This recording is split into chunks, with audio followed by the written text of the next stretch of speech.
pada tanggal 14 Agustus tahun 1945 pukul 13.30, Sultan Syahrir sedang berada di rumahnya dan sedang mendengarkan radio.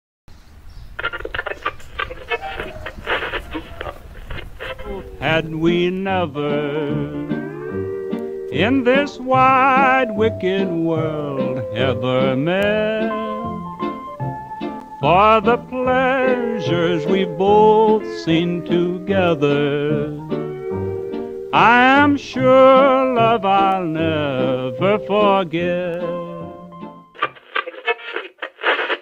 Designated Allied Supreme Commander to accept the surrender of the Japanese. He was met by Lieutenant General Eichelberger, commanding the 8th Army.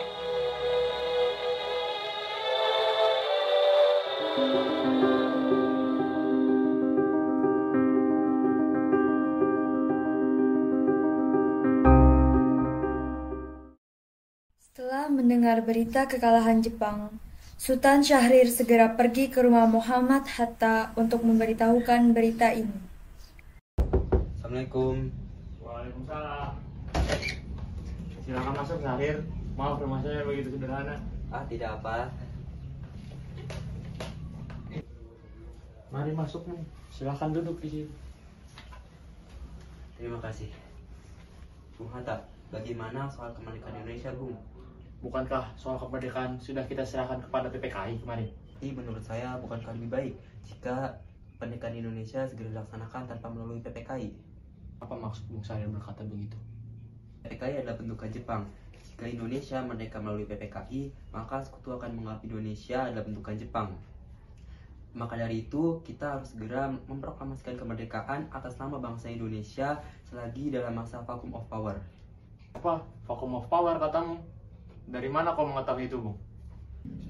Saya mendengar dari radio bahwa Jepang telah menyerah tanpa syarat kepada sekutu. Itu artinya Indonesia sekarang sedang dalam masa kekosongan kekuasaan.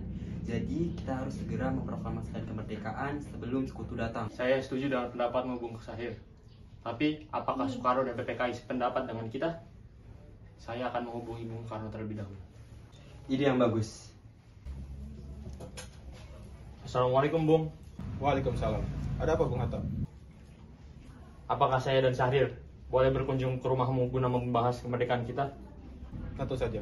Saya akan menunggu kedatangan Anda. Baik, terima kasih, Bung. Wassalamualaikum. Waalaikumsalam. Sultan Syahrir dan Muhammad Hatta menemui Soekarno di rumahnya untuk memberitahukan tentang kekalahan Jepang. Syahrir mendesak untuk mempercepat proklamasi, tetapi Bung Karno menolak. Duduklah. Kenapa kalian datang kemari? Ada masalah apa? Jadi begini, Bung. Akan ada berita penting yang disampaikan oleh Bung Syahrir. Berita apakah itu, Syahrir? Saya mendengar bahwa Jepang telah menyerah kepada sekutu.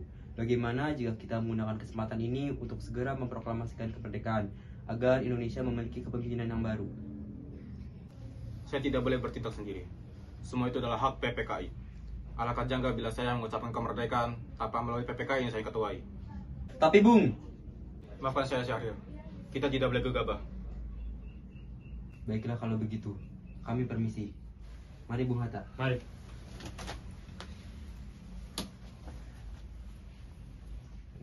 Agustus 1945, pukul 22.00 di rumah Bung Karno, berkumpullah golongan muda yang dipimpin oleh Wikana, Sukarni, Darwis, dan Khairul Saleh. Mereka mendesak Bung Karno untuk segera memproklamasikan kemerdekaan Indonesia. Ayo, Bung, malam ini juga kibarkan revolusi. Kita harus segera merebut kekuasaan, Bung.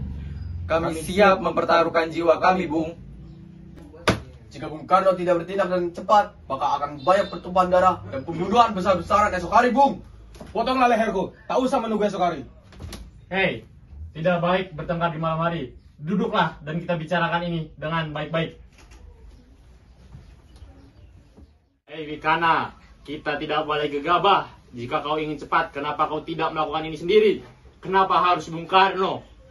Saya hanya mengingatkan, Bung, jika kemerdekaan tidak dilakukan oleh sekarang, maka banyak rakyat yang membunuh orang yang dicurigai sebagai pro Belanda seperti orang-orang Ambon. Karena benar Bung, lagi pula mengapa kita harus menunggu Jepang memerdekakan kita, padahal kita bisa mewujudkannya sendiri. Kekuatan kita tak sebanding dengan Jepang dan sekutu. Kita tidak akan bertahan sendirian setelah mereka, tanpa bantuan mereka. Malam ini Bung, malam ini. Tenang, tenang. Ini sudah malam. Tak baik kita membuat keributan seperti ini. Saya mengerti perasaan saudara, tapi saya tidak dapat mengabulkan permintaan saudara. Saya takut akan jauh lebih banyak korban jiwa. Setelah usahanya mendesak golongan tua gagal, para pemuda lalu melaksanakan pertemuan di Jalan Cikini nomor 71. Mereka lalu sepakat untuk menculik Soekarno dan Muhammad Hatta, kemudian membawa mereka ke Rengas Dengklok. Saudara-saudara sekalian, sebagaimana yang kita ketahui, Bung Karno menolak untuk melakukan proklamasi. Kita harus melakukan apa? Kita culik Bung Karno dan Bung Hatta, lalu kita desak mereka untuk melakukan proklamasi. Culik! Iya, kita bawa mereka berdua ke tempat lain, lalu kita bujuk mereka. Itu benar, dengan begitu Jepang tidak akan bisa mempengaruhi mereka. Tapi kemana kita akan membawanya? Rengas Dengklok! Rengas Dengklok itu luas, di mana kita akan menempatkan keduanya. Kita menghubungi Sudanco Subeno untuk hal ini. Waalaikumsalam, ada apa Darwis? Kami akan menculik Bung Karno dan Bung Hatta untuk mendesak mereka agar segera melaksanakan proklamasi. Apa? Menculik mereka? Iya, dan kami sepakat untuk membawa mereka ke Rengas Dengklok. Bisakah kau memberikan keamanan kepada kami dan mencarikan kami tempat menyembunyikan Soekarno-Hatta? Tentu, saya akan mengamankan Anda semua. Untuk tempat, pakai rumah Jiao King Song. Baiklah, terima kasih Subeno. Kita akan ditempatkan di rumah Jiao Kisong. Kapan kita akan menculik Bung Hatta dan Bung Karno? Secepatnya, besok subuh. Anda semua setuju? Pukul berapa tepatnya? 4 pagi, bagaimana? Setuju! Keesokan harinya, 16 Agustus 1945, pukul 04.00, rombongan pemuda menculik Bung Hatta untuk dibawa ke Rengas Dengklok tanpa sepengetahuan golongan tua. Assalamualaikum. Waalaikumsalam. Ada apa ini? Mari Bung, kau harus ikut tetap kami. Aku akan dibawa kemana? Lalu kenapa aku harus pergi? Rengas Dengklok Bung, lagipun ini sudah menjadi rencana para pemuda. Selain itu, rakyat akan pergi menyerbu kota. Hei, apa yang kalian bicarakan ini? Jika itu benar, maka kita tidak bisa melawan karena tentara Jepang di Jawa masih utuh. Itu menjadi kesepakatan kami Bung, dan kau harus tetap ikut ke Rengas Dengklok. Ini demi kebaikan Anda Bung. Ayolah Bung, waktumu hampir habis. Baiklah. Baik.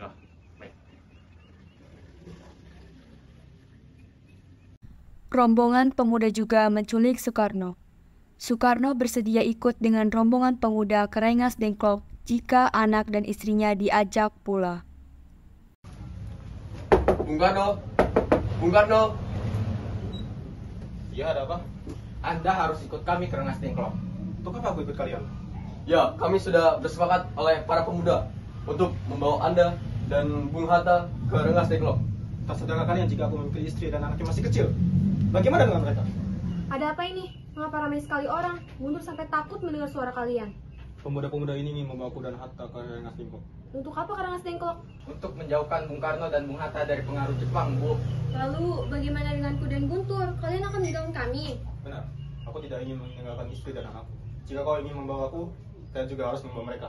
Baiklah Bung, kami akan membawa Anda dan anak istri Anda. Tetapi kita harus pergi sekarang. Baiklah. Rombongan pemuda yang membawa Soekarno dan Hatta tiba di Rengas Dengklok.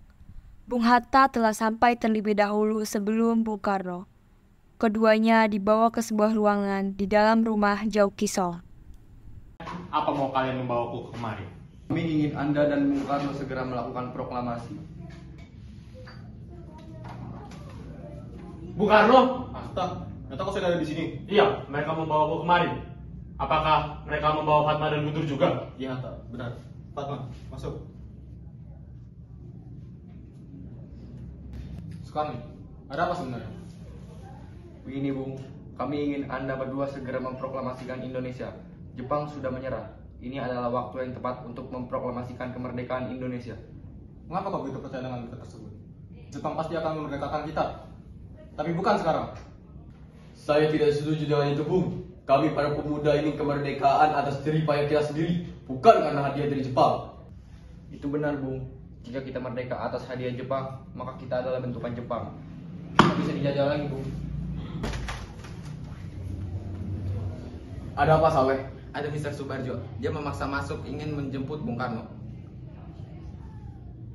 Baiklah, aku akan keluar untuk menemuinya. Wikana, bisakah saya menemui Soekarno dan Hatta? Untuk apa Anda menemui mereka, Bung? Rapat PPKI batal karena mereka tidak ada. Jadi saya di sini untuk menjemput mereka. Tidak bisa. Anda tidak berhak membawa pulang mereka, Bung. Mengapa? Kami sudah sepakat untuk mendesak mereka agar segera memproklamasikan kemerdekaan. Baiklah, kalau begitu izinkan saya untuk menemui mereka terlebih dahulu. Baiklah, mari masuk. Ada apa, Subarjo? Rapat PPKI batal. Selain itu, saya ingin menyampaikan bahwa Jepang telah menyerah pada sekutu. Jadi berita itu benar adanya? Iya, benar, Bung. Bukankah waktu itu saya dan Syarif telah memberitahumu akan kabar ini, Bung? Tapi saya belum percaya, Hatta. Kalau begitu, tunggu apa lagi? Mari kita memproklamasikan kemerdekaan kita. Benar, Bung. Betul, Bung. Memang sebaiknya begitu. Baiklah, saya akan menuruti permintaan kalian. Bolehkah kami pulang? Lihatlah, Guntur dari tadi menangis terus. Benar. Bisakah saya membawa pulang Bung Karno dan Bung Hatta, wahai Wikana? Iya. Saya berjanji akan mempertaruhkan nyawa saya untuk mereka. Apakah aku bisa memegang janjimu itu? Tentu saja. Baiklah, kalau begitu. Terima kasih. Sampainya di Jakarta, 16 Agustus 1945, pukul 24.00, Soekarno mengantarkan anak dan istrinya pulang terlebih dahulu sebelum beliau merumuskan naskah proklamasi bersama para pemuda. Kita sudah sampai di Jakarta, Bung. Mari kita ke rumah Laksamana Maeda untuk membahas proklamasi. Baiklah, tapi tunggu. Saya ingin mengantarkan anak dan istri saya pulang terlebih dahulu. Silakan, mari saya akan datang. 17 Agustus 1945 dini hari. Setelah sampai di rumah Laksamana Maeda yang terletak di Jalan Imam Bonjol nomor 1, Bung Karno pergi menemui Nishimura agar merubah status dan keadaan di Indonesia. Namun Nishimura tidak mau. Sehingga Bung Karno kembali ke rumah Laksamana Maeda. Di ruang makan dalam rumah Laksamana Maeda, berkumpullah Insinyur Soekarno, Dr. Andes Muhammad Hatta, Ahmad Subarjo, Sukarni, Sayuti Melik, dan BN Diah untuk merumuskan naskah proklamasi. Saudara-saudara, bagaimana bunyi naskah proklamasi kita?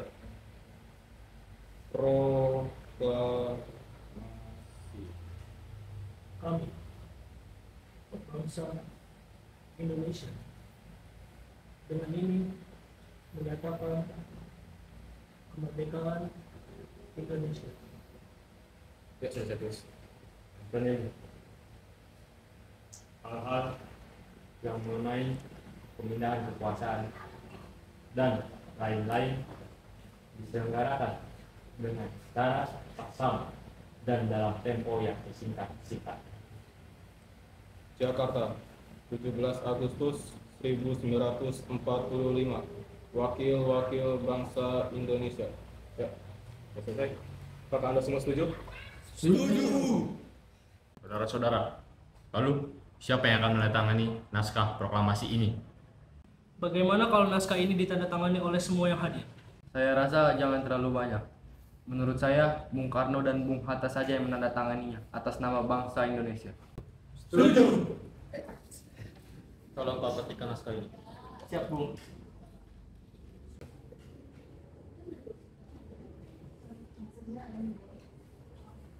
Jadi, kapan kita akan melakukan proklamasi? Menurut saya, tanggal 17 adalah tanggal yang baik. Sebagaimana Al-Quran diturunkan pada tanggal 17. Selain itu, orang Islam melakukan sholat sebanyak 17 rakaat. Bagaimana kalau hari ini, Jumat Legi tanggal 17 Agustus? Setuju, Bung. Lebih cepat, lebih baik. Pukul berapa kita akan melaksanakannya?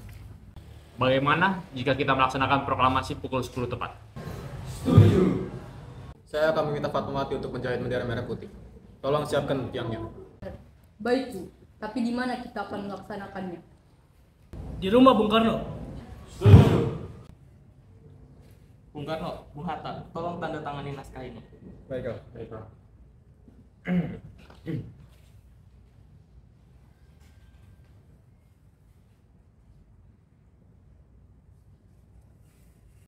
Dia, tolong kamu perbanyak naskah ini, lalu sebarkan ke seluruh Indonesia. Siap, Bu.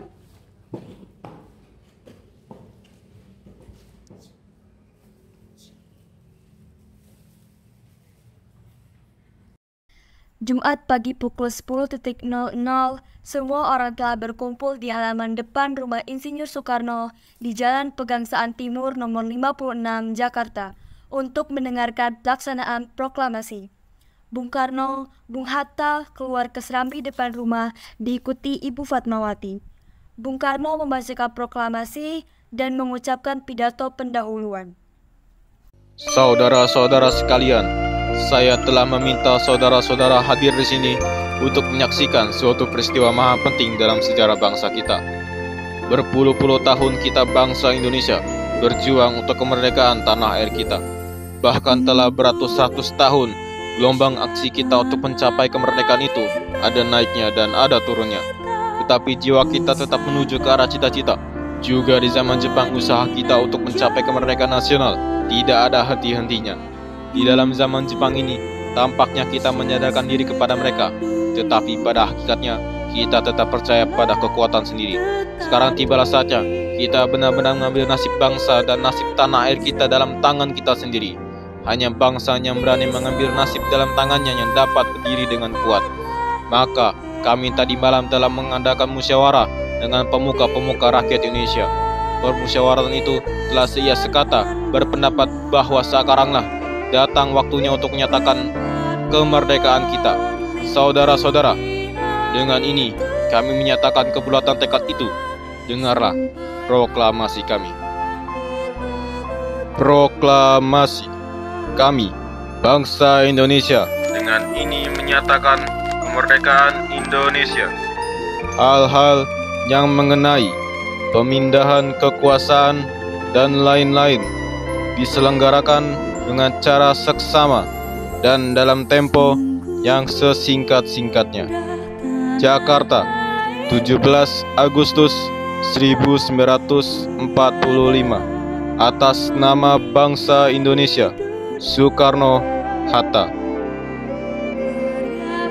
Demikianlah saudara-saudara, kita sekarang telah merdeka. Tidak ada satu ikatan lagi yang mengikat tanah air kita dan bangsa kita. Mulai saat ini kita menyusun negara kita, negara merdeka, negara Republik Indonesia merdeka, kekal dan abadi. Insya Allah, Tuhan memberkati kemerdekaan kita ini.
Mbak, Indonesia merdeka. Merdeka? Iya, itu artinya kita sudah bebas dari penjajahan. Alhamdulillah.